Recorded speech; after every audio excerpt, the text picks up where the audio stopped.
हरे कृष्ण बंधु राधे राधे। आजकेर वेदारटा केमन बोलो तो बृष्टिपूर्ण एक वेदार। ता आज के भाइयेर आबदार से होच्छे गिये देशी चिकेन रान्ना करे दिते होबे। ठीक आछे चेष्टा करी एकटुखानी बोललाम शरीरटा भालो ना तुई कर। এই দেখো চিকেন নিয়ে এসছে ধোয়া টোয়া হয়ে গেছে পরিষ্কার করে। এবার এটাকে রান্নার পালা চলবে। দাঁড়াও দেখাচ্ছি তোমাদের কি করে একটা করে করব। এই দেখ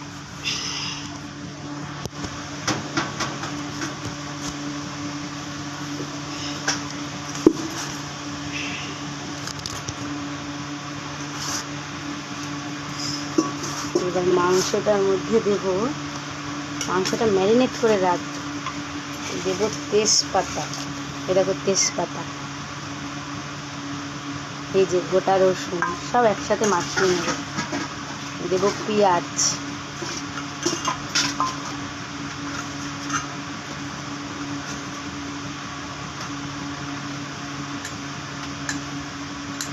এই যে নুন,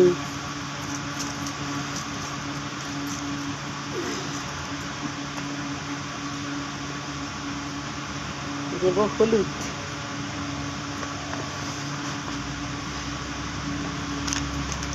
দেব ধনের গুঁড়ো,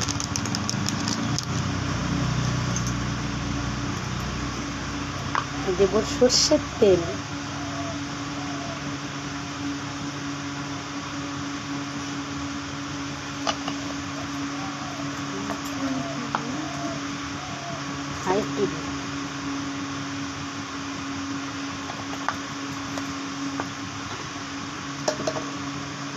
এবার দেব এই দেখো পেস্ট করে রেখেছি আদা জিরে রসুন কাঁচা লঙ্কা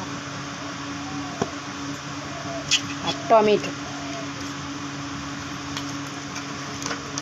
তাহলে দিয়ে দিলাম।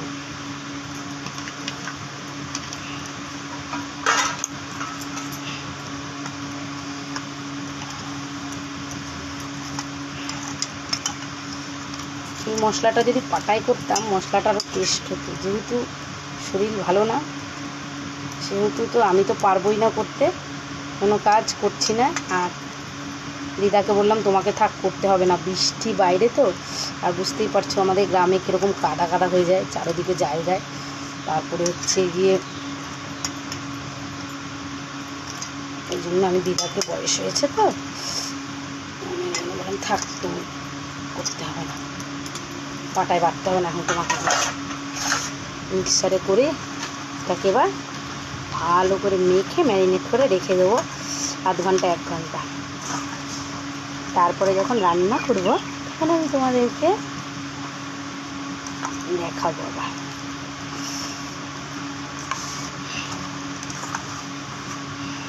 ভালো করে এরকম করে মাখিয়ে নিতে হবে।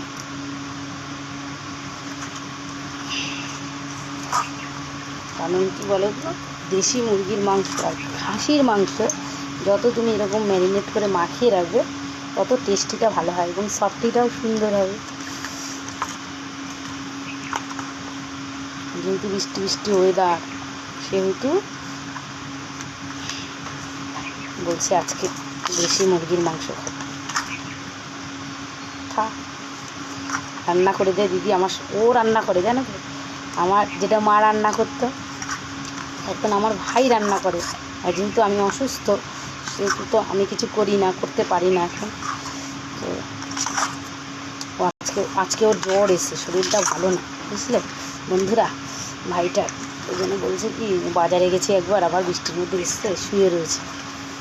বলছে দিদি তুই আজকে একটু মাংসটা রান্না করে দিবি আমাকে বলছে। ঠিক আছে আমি এখন করে রাখি। বলে তুই এরকম করে রাখ, তারপরে নাই আমার ভালো লাগলে আমি করবো, নাহলে তুই একটু করে দিস। ঠিক আছে বলো ভাইটার দাবি তো রাখতে হবে যতই শরীর খারাপ থাকে। আর যদি মা থাকতো তাহলে হয়তো মা করে দিত, সেই বায়নাটা তো করতে পারে না। এখন আমার যতই কষ্ট হোক শরীর খারাপ তখন আমি না করতে পারি না। মায়ের জায়গাটা তো কেউ দিতে পারবে না বলো। সেহেতু যদি আমি ওর ছোটোখাটো দাবিগুলো পূরণ না করি, না আমি নাই করতে পারি না। ওর অন্যায় দেখলেও জানি ও অন্যায় করছে, হয়তো বকি কিছু বলি, কিন্তু তবুও কিছু বলতে পারি না ওর মুখটার দিকে তাকালে। সুন্দর করে মেখে টেখে এখন ম্যারিনেট করে রেখে দেবো আধ ঘন্টা পর রেস্টে থাক।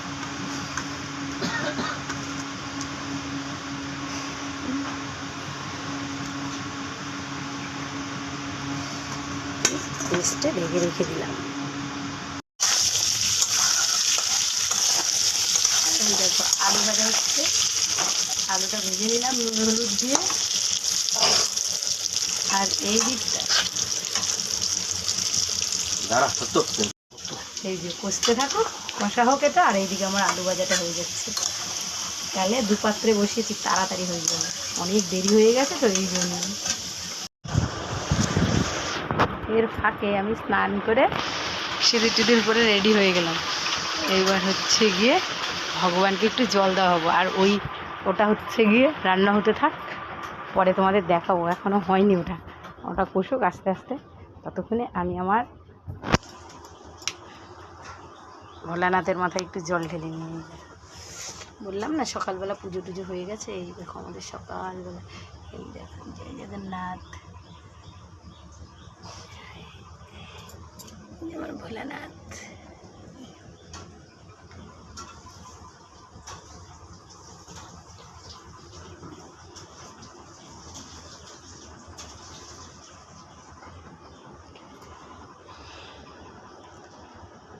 এখন ঠাকুর প্রণাম করে নিই, তারপরে তোমাদের সাথে বাকি কথা করব।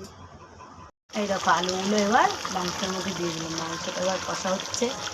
আমার এদিকে ঠাকুর প্রণাম হয়ে গেছে। এই দেখো আস্তে করে দেওয়া ছিল, এরকম হচ্ছে, কষানো হয়ে গেছে। এবার ঝোল দেওয়া হচ্ছে।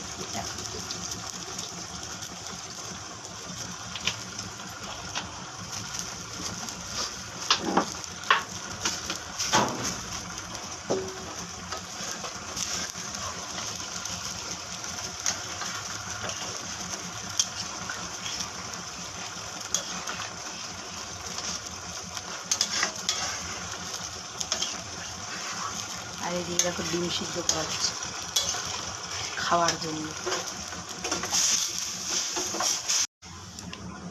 শসা কাটা হয়েছে, মাংস অলরেডি রেডি। যে হয়েছে ভোলা মাছের ঝাল, উচ্ছা ভাজা, অলরেডি আমাদের রান্না বান্না কমপ্লিট। এবার আমরা খাওয়া দাওয়া করিনি, বাকি সাথে তোমাদের সাথে পরে হবে। টাটা।